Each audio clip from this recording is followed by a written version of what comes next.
Office shadows revealed. I always believed offices were mundane, sterile places, until the night I discovered the truth about the one where I worked.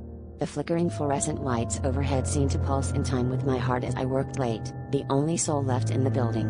At least, that's what I thought. It started with a strange email popping up on my screen, sent from my own address. The subject line read, "Do you see them too?" My stomach tightened with a sense of dread, but I laughed it off as a glitch. After all, who hasn't accidentally sent themselves an email before? As I continued to work, the office grew colder, an unusual chill seeping into my bones. The hum of the air conditioning was absent, adding to the eerie silence. I decided to check the control panel by the elevator.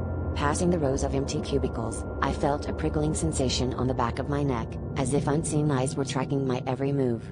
At the panel, my fingers hovered hesitantly over the buttons. The temperature settings were normal. But then, the elevator doors suddenly slid open with a ding, their interior illuminated with a sickly, dim light. Curiosity and fear warring within me, I stepped inside. The elevator didn't move, but the lights flickered, revealing fleeting shadows reflected in the mirrors. I blinked, trying to make sense of it. That's when I saw the message scrawled across the mirror in what looked like fogged breath: "They live between the floors." My heart pounded as I realized I wasn't alone, and the elevator was their territory.